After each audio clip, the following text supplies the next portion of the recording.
A janitor's name was erased from a company memo, right before the idea she pitched in secret saved the entire project. Nobody thanked her. Nobody even knew her name. Before we begin the story, don't forget to like, share the video, and subscribe to the channel to help us reach 1,000 subscribers soon. Your support is the motivation that drives us to create even more engaging content. Thank you. It was close to midnight when Elon Musk finally sat down in his den. The house was quiet, too quiet. Most nights, he welcomed the silence. It was the only time his thoughts weren't interrupted by meetings, deadlines, or the latest crisis at one of his companies.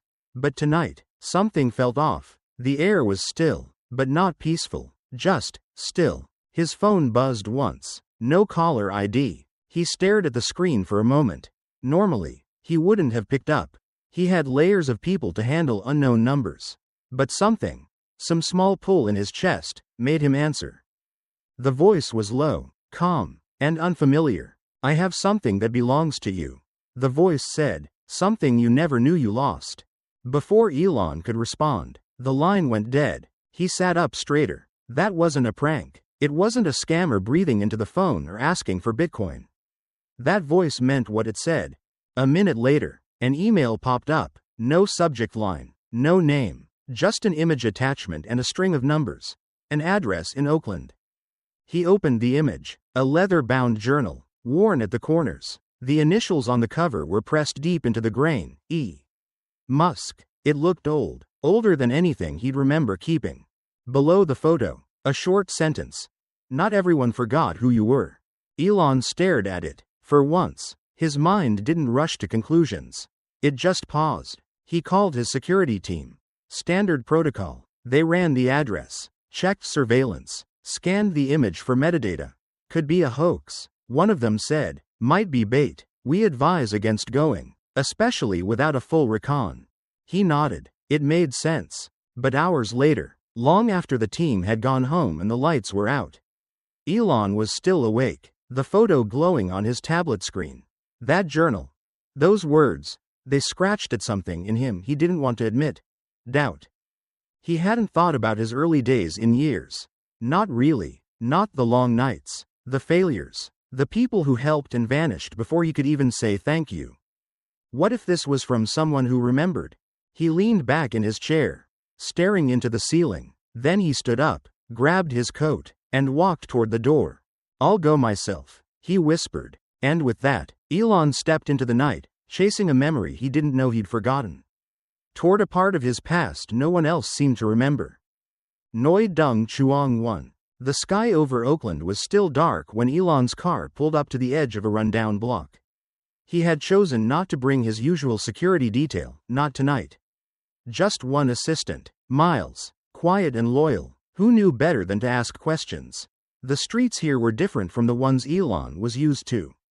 Fewer streetlights, more chain-link fences, and a silence that clung to the air, like it was holding its breath.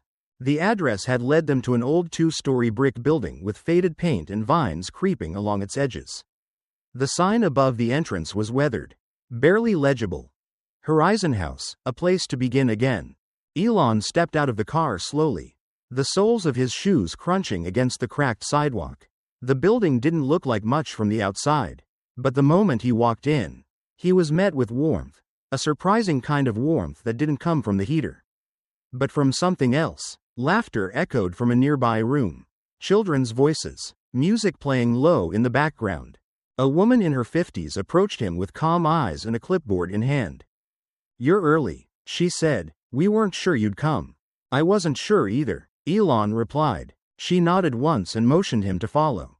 The hallway they walked through was lined with photos.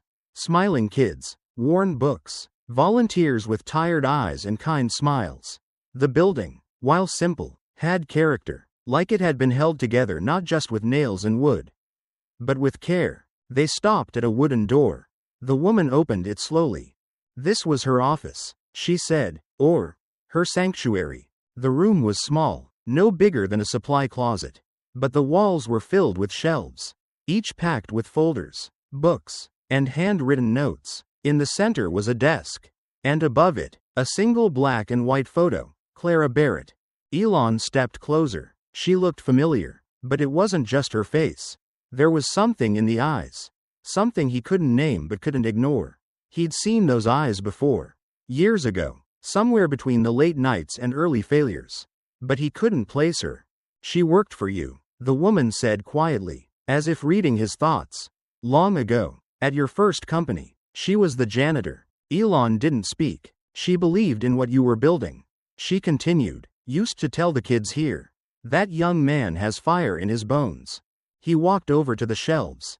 On one of them sat an envelope, worn at the corners. Inside was a Christmas card, signed in his own handwriting from nearly 2 decades ago, back when he used to sign every card himself. Before assistants took over, there was a name scribbled in pencil at the bottom, Clara. Beside the card was a folder. Inside were copies of stock purchase confirmations.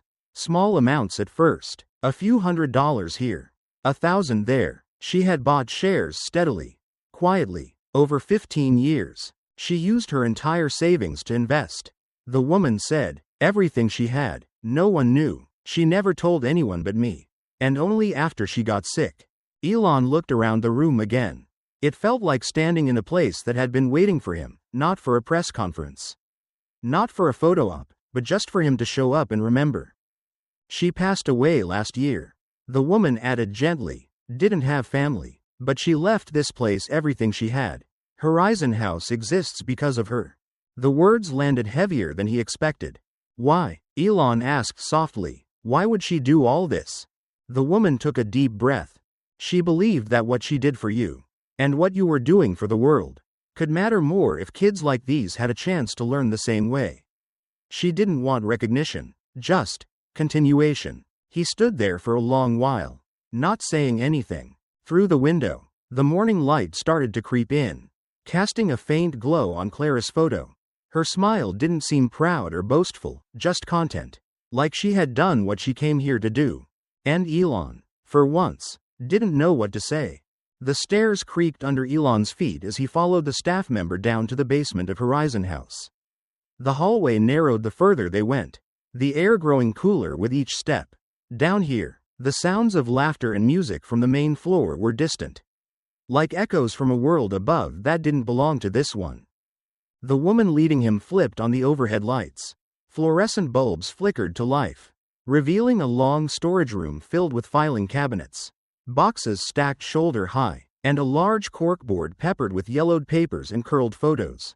This is where we keep everything, she said. Records, lesson plans, funding documents. Clara was meticulous. She saved everything. Elon nodded absently, eyes scanning the room. He wasn't sure what he was looking for.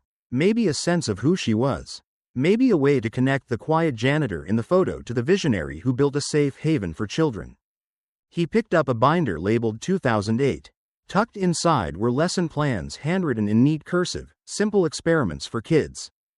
Built from household items. Taped to the margins were smaller notes, almost like afterthoughts, but not quite. Some were diagrams, others were short observations on propulsion models, energy loss in motion, coding patterns, things that had nothing to do with elementary education and everything to do with the problems he'd once faced in the early days of SpaceX.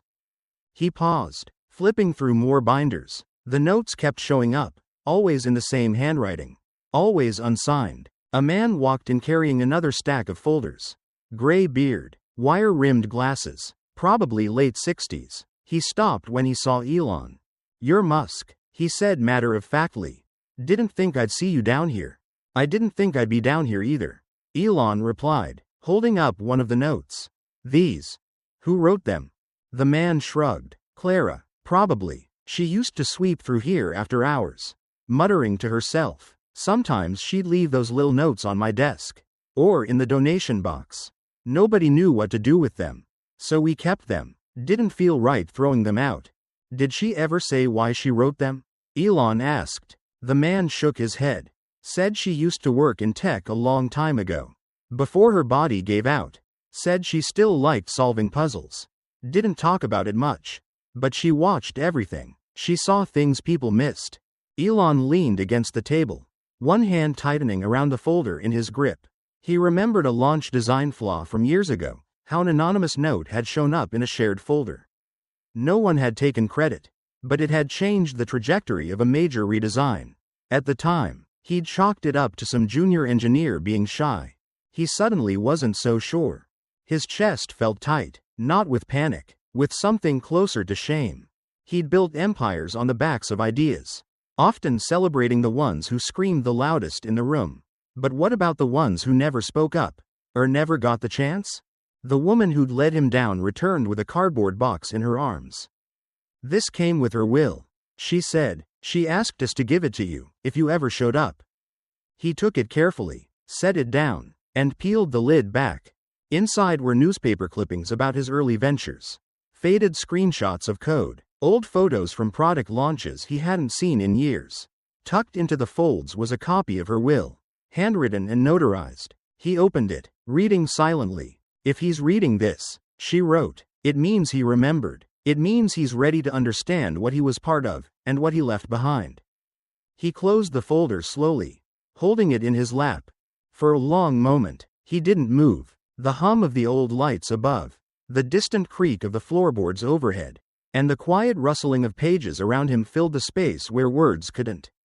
He hadn't come for answers, but he was starting to realize he had plenty of questions, just not the kind he could ask out loud. Elon sat in the quiet room long after the others had gone. The copy of Clarice will lay open in front of him, her handwriting crisp and steady. She had left everything, her shares, her savings, this entire center, to an independent education board. No strings, no heirs, just a line at the bottom of the page, written in blue ink that had slightly faded. If Elon Musk ever finds his way here, return to him the trust I once placed in him. If he's come this far, he's earned it. He read that sentence again. Slower this time. It wasn't poetic. It wasn't even particularly grand. But it hit him harder than any investor memo or media headline ever had. Across the table, the same woman from earlier returned with a thin man in his early 30s, the program director. Clara was different, the man said, not just smart, sharp. She saw things before we did. Before I did. He paused, folding his hands. She used to talk about you. You know, not like a fan, like someone who understood how lonely it is to think 5 steps ahead while everyone else is still asking what game we're playing. Elon didn't respond. He wasn't sure how to. There's something else you should know. The man continued. She wasn't respected. Not here. Not at your company. People saw her with a mop. And that was the end of the story for them. The woman nodded, adding, Clara submitted proposals for using hands-on tech in education. She mailed letters, built models, even got one of our kids to demo it for a local grant program. No one called back, not once. She got laughed out of a meeting. The man added, a conference at your own company. Actually, one of your early teams. Someone told her the room was for real engineers only. The words sat heavy in the air.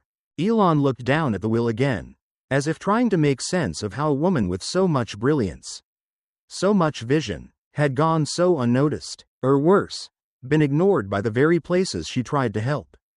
He remembered something, faint, like a half-faded photo. An older woman wiping down the whiteboard late one night. He'd left behind scribbles, diagrams, half-formed equations. The next morning, they had been redrawn in a neater hand. Corrected. He had thought a junior developer had stepped in to help. He had never thought it might have been her. The guilt crept in quietly. Not the public kind, but the deeper version. The kind that doesn't shout but settles deep into the ribs and stays there. I built something, he said quietly, but I never looked back to see who we were leaving behind. The woman didn't try to comfort him. She just nodded. That's how the system works. It forgets people who don't fit the mold. Clara never fought for attention. She just kept building what she believed in. They walked him down the main hallway again.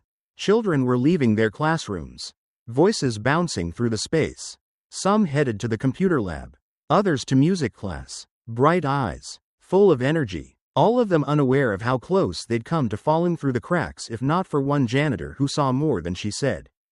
At the end of the hallway was a large photo, framed and backlit, mounted to the wall like a beacon. It showed a group of teenagers, laughing in front of a mural. At the center was Clara, arms crossed, expression warm but focused. These were her kids, the woman said. Elon took a closer look. Underneath the photo were small plaques with names and titles. He scanned them. Architect, data analyst, social worker, software developer. One name caught his eye, Diego Ramirez. Propulsion engineer, SpaceX. He stared at it, quiet for a moment. I've met him, he whispered. Clara picked him up from a shelter when he was 12.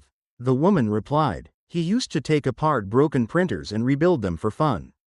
No one paid attention until Clara gave him a box of old circuit boards and a place to work.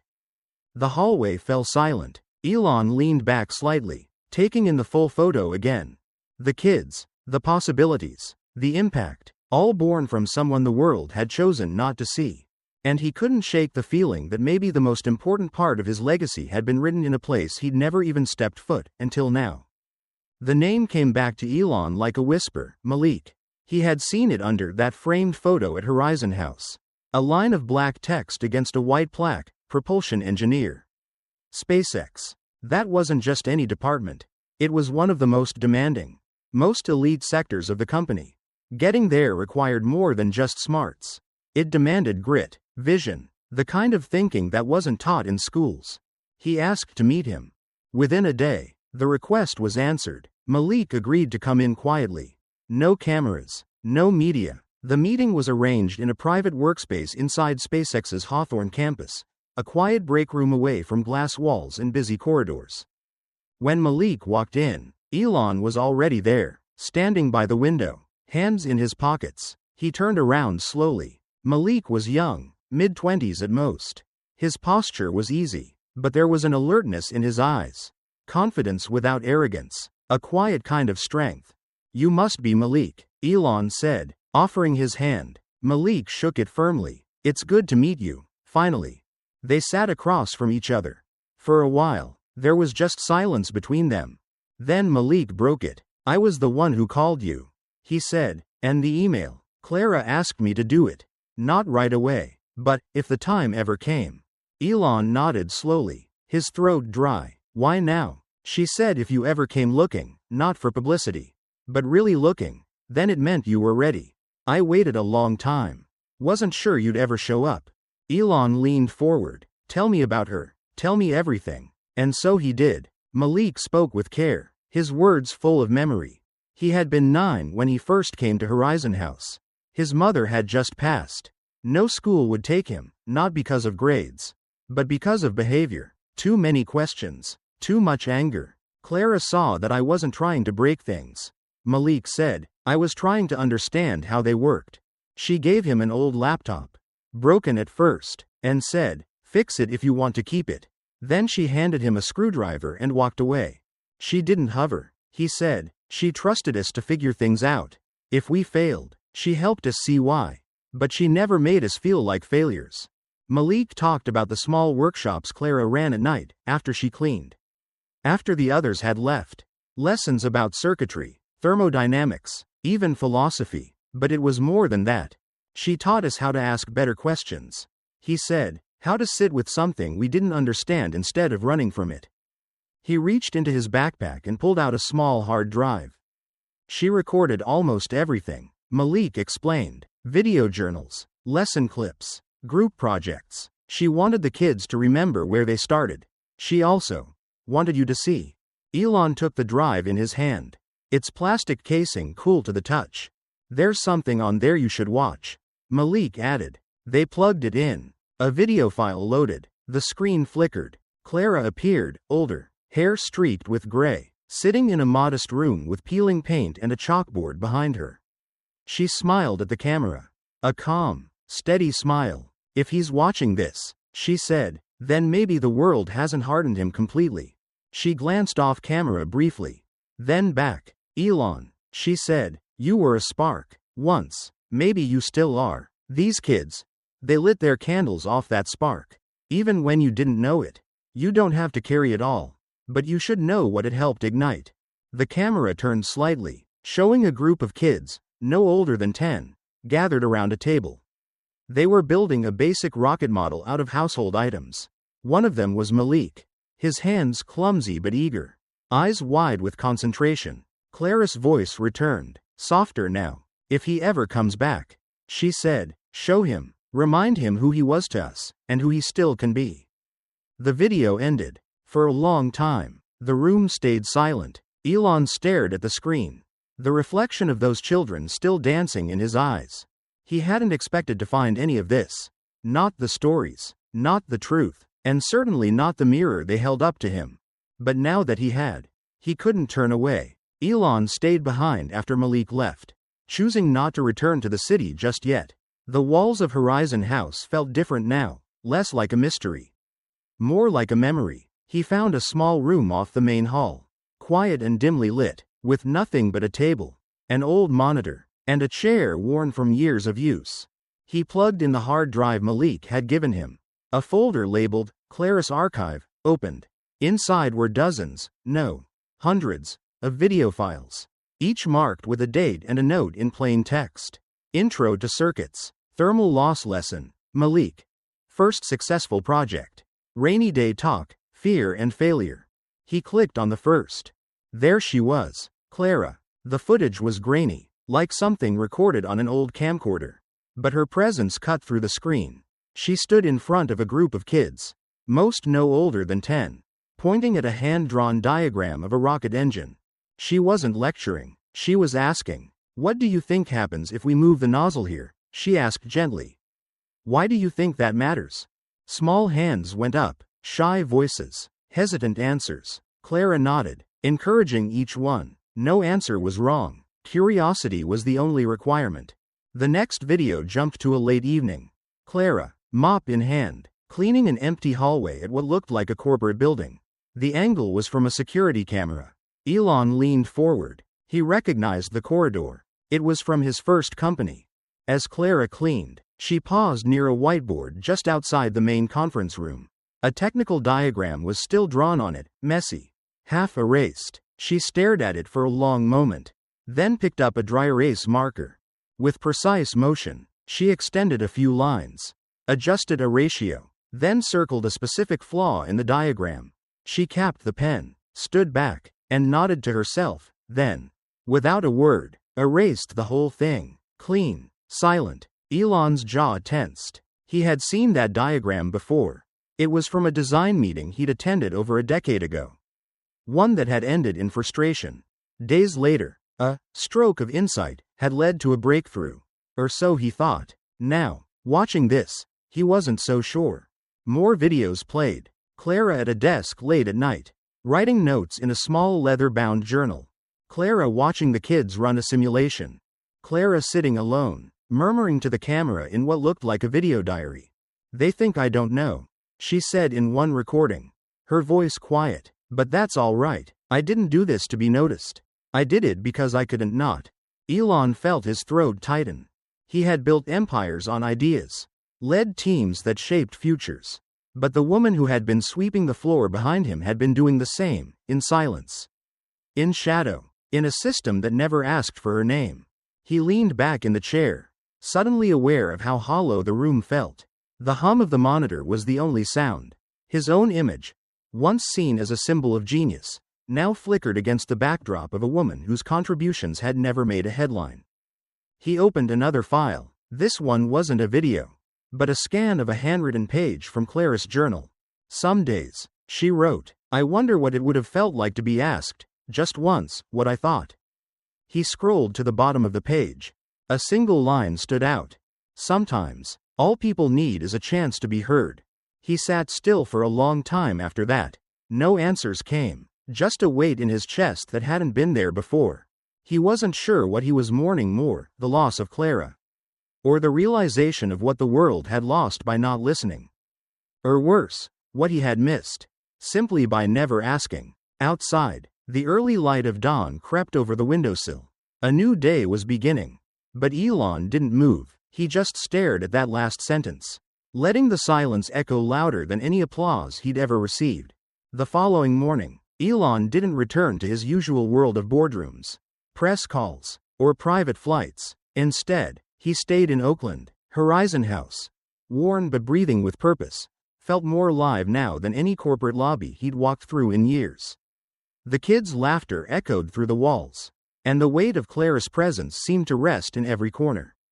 By noon, he'd sent out a quiet invitation, not to the media, not to investors, but to a select group, a few educators. Some engineers he respected, former colleagues, and several individuals involved in grassroots philanthropy. No headlines, no press kits, just a message. Come. There's a story you need to hear. The gathering took place that evening in the Horizon House assembly room. Chairs pulled into a loose circle. The walls were lined with Clara's handwritten quotes and drawings, some faded, some still bright. There was no grand podium, no projector screen, just Elon, holding a plain folder, standing near a whiteboard marked with old equations and crayon sketches.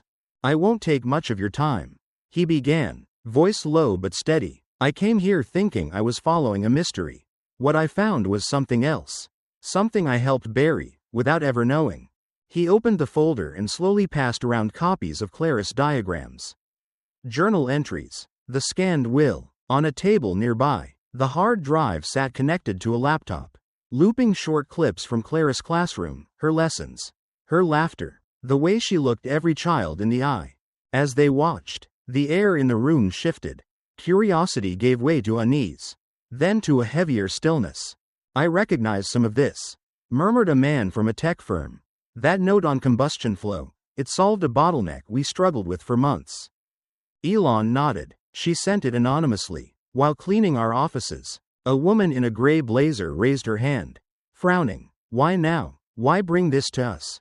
Forgive me, but this could look like another billionaire trying to rewrite their narrative. It was Malik who stood before Elon could answer. He walked to the center of the room and faced the crowd. My name is Malik Carter. I'm a propulsion engineer at SpaceX. Some of you know me. What you may not know is, before Clara, I didn't speak to anyone. Not because I was shy. Because I didn't believe anyone cared what I thought. His voice cracked, but he kept going. She found me in a shelter when I was 9. Gave me a tablet and a busted old drone. She didn't ask if I was smart. She just said, let's see what you can figure out. He paused, his hands tightening at his sides. The first time I ever believed I could be anything was when she looked at me like I already was. The silence that followed was different. Not polite, not reserved. It was the kind of silence that happens when something inside a person shifts and settles in a new place. One woman wiped a tear quietly. Another man leaned forward, elbows on his knees, staring at the floor like he was searching for a memory he'd lost. Then came Clara's voice again, softly playing from the laptop. In this room, she told the children in the video, your voice matters, even if the world doesn't hear it yet, even if the ones you admire walk past you. One day, they might return, and when they do, don't be bitter, be ready. When the lights came back on, no one moved for a moment. Elon stood up slowly. I didn't come here to ask for forgiveness. I came here to listen. And to start something better. He took a breath, eyes scanning the room. I'm establishing the Clara Barrett Foundation. It'll fund education models like this, places where voices are heard. No matter how small, Horizon House will be rebuilt. Not as a tribute to her silence, but to her defiance of it. He didn't wait for applause.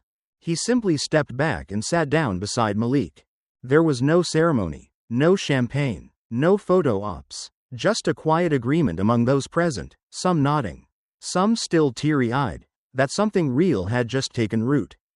Outside, dusk settled gently over Oakland, but inside that room, a different kind of light had started to grow. The silence following the gathering at Horizon House didn't last long. 2 days later, a modest blog post appeared on an education site called The People's Ledger. Written by a young journalist named Dana Holt. It told the story of Clara Barrett, not in corporate terms. Not as a footnote in tech history, but as a woman who changed lives without anyone knowing her name. By the end of the day, the post had been shared over 200,000 times. Then came the tweets. Then the TikTok videos from kids who had once studied under Clara. Now teachers and engineers themselves, holding up drawings or journals she had once helped them write. A slow-burning wave of emotion began to sweep through the corners of the internet not usually touched by Silicon Valley's headlines. But not everyone embraced the story with open arms. She died years ago, and now he remembers? one comment read. Is this just another PR stunt to clean up a billionaire's image? Asked another. The criticism stung harder than Elon expected. Some of it came from people he didn't know. But the words that cut deepest came from those who did. A former administrative assistant from his first startup appeared on a public radio interview and spoke softly but clearly. She was there every day, cleaned our messes, left notes, some of which were used in pitch decks and project builds. But no one asked her name. I didn't, neither did he. By the end of that week, Clara Barrett's name was trending nationwide. Some called her the woman who shaped the stars. Others dubbed her the silent founder. Her photo, once lost in the back corner of a dusty archive, now sat on the homepage of major news sites. But for Elon, the attention didn't feel like vindication. It felt like a reckoning. A call came from Malik late one evening. Are you okay? The young engineer asked. I don't know, Elon answered honestly. The world is remembering her. I just wish I had. Malik was quiet for a moment. Then, gently, he said, maybe the point isn't what you did back then. Maybe it's what you'll do now that you know. The next morning, Elon stepped in front of a press pool, this time with no notes. No teleprompter. He wore a plain navy sweater. The backdrop was a large photo of Horizon House and a banner that read, Clara Barrett Foundation, Voices That Matter. I'm not here to control the story. He began. It's no longer mine to shape. He told them what he knew about the woman who taught coding with paper flashcards. Who used her mop handle to draw logic trees on a chalkboard? Who saw futures in children no one else noticed? Then came the question from a young reporter in the back. If you hadn't gotten that email, would you have ever known about Clara Barrett? The room went still. Elon didn't rush to answer. He looked down, took a breath, and finally said, no, I wouldn't have, and that's the truth I have to live with. But here's the other truth. I did get that email. And now, it's my job to remember. Not just for myself, but for every voice we've ever overlooked. His words didn't erase the years Clara spent in the shadows. They didn't fix the systems that ignored her brilliance. But for once, someone with power didn't try to explain it away. He admitted it, and in that moment, something shifted in the air, not forgiveness, but maybe the beginning of accountability. Outside the press room, a mural had already been started by local artists. It showed Clara standing at a whiteboard. Children gathered around her. There was no halo, no crown, just light, pouring in from the windows she once cleaned, now casting her in the center. And beneath it, in bold letters, read her own words. Sometimes, all a person needs is a chance to be heard. In the days following the press conference, Elon's inbox began to overflow, some digital, others handwritten in careful cursive on old stationery. They came from people scattered across the country. Former janitors, engineers, teachers, children who once sat in Clara's quiet classroom in the basement of Horizon House. People whose lives, in one way or another, had brushed against hers. He read each one. One letter stood out, sent by certified mail and signed only with the initials, LH. It was from a former HR coordinator at his earliest company. Written on faded company letterhead, tucked inside was a copy of an internal meeting note from nearly 2 decades ago. In neat, businesslike font, it read, Employee Suggestion. Clara Barrett proposes a volunteer-based tech literacy program for janitorial and maintenance staff. Recommendation. Declined. Suggestion exceeds scope of role and does not align with departmental focus. Just beneath that line, in red ink, someone had scribbled a margin comment. Clara Barrett, overly enthusiastic. Not a cultural fit. Elon stared at those words longer than he expected. Not a cultural fit. He held the paper like it might collapse under the weight of what it meant, not just about Clara, but about all the voices like hers that had been filtered out of the system before anyone ever heard them. That night, he made a quiet post on his personal blog. No photos, no links, just a scan of the meeting note and one paragraph beneath it. We failed her, and by doing so, we failed ourselves, not because we didn't know her name, but because we didn't think her name mattered. The reaction was immediate. It sparked conversations in classrooms, on podcasts, around dinner tables. University professors began citing Clara's teaching model in papers on alternative education. One superintendent in Ohio announced a pilot program inspired by Horizon House. Another school in Atlanta renamed its STEM lab after Clara Barrett. But not everyone agreed with the narrative being shaped. A few former colleagues from Elon's early ventures began voicing objections.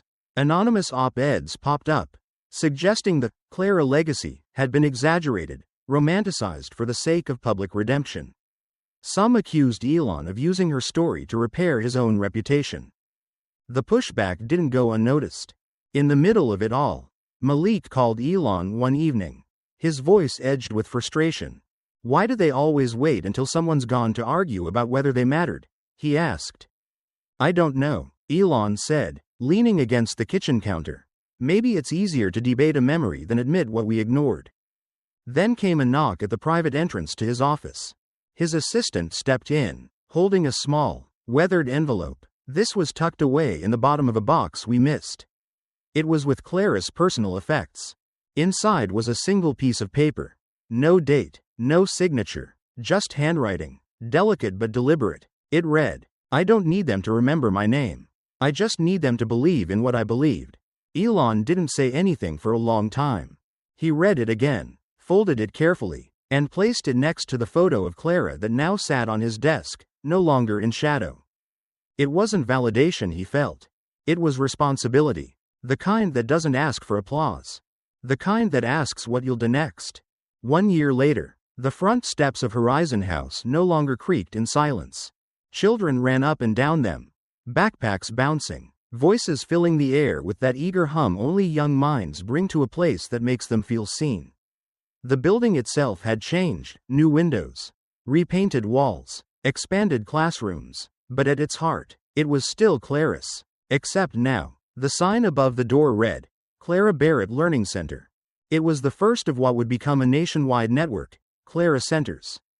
From Oakland to Detroit, Atlanta to Albuquerque, the model was simple but radical. No tuition, no tests, just curiosity, structure, and respect. Technology labs stood beside art studios. Meditation corners beside maker spaces. All built from the blueprint Clara had once scribbled onto napkins and scraps of notebook paper while sweeping up office floors no one thought twice about. The curriculum was her spirit, refined by the hands of educators, engineers, and psychologists who, once skeptical, had now become its stewards.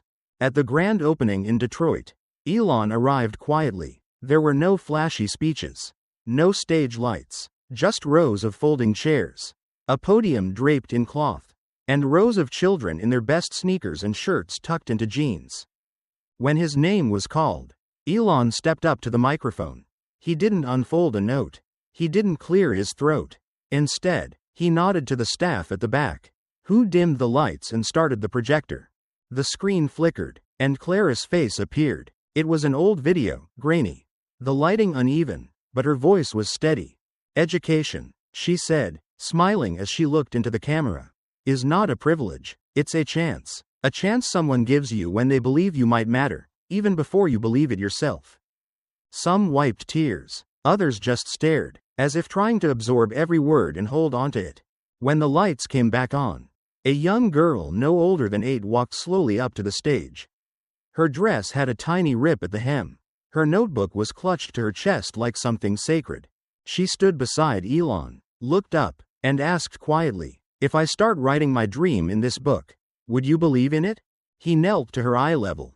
Someone in the audience raised a phone to take a picture, but paused. Realizing the moment didn't need to be captured. It just needed to be felt. "I had someone believe in me once," Elon said, his voice softer than usual, "even before I believed in myself. So yes, I believe in you." The girl nodded, handed him the notebook, and walked back to her seat without another word. After the ceremony, as the crowd began to disperse, one of the educators approached Elon with a sealed envelope in hand. "We found this in one of Clara's boxes, buried beneath some old prototype lesson plans. It's not addressed to anyone specific." Inside was a small leather-bound notebook, different from the others he had seen. On the first page, in Clara's hand, it read, "This is not just for Elon. It's for the next ones. The ones who are told to stay quiet. The ones who are overlooked. Give them this, So they know someone once dreamed for them too. He held it there, fingers resting on the edge of the page. Outside, the sun dipped lower over the rooftops of Detroit, casting long shadows behind children still laughing on the sidewalk. And as Elon looked out at the growing crowd of families, students, and volunteers, he understood something he hadn't before. Clara's story was never just about what had been lost. It was about what could still be found, if someone was willing to listen. Sometimes, the quietest voices leave the loudest echoes. Clara Barrett was never in the headlines, never asked for credit, and never stood in the spotlight. But her belief in others, especially those the world overlooked, planted seeds that are now changing lives across the country. What if the greatest minds among us are the ones we pass by every day without noticing? And more importantly, how many have we already missed? If this story moved you, we'd love to hear your thoughts in the comments below. And don't forget to subscribe to Shadow Secrets for more powerful true stories that reveal the hidden truths behind the people who shape our world, quietly but forever.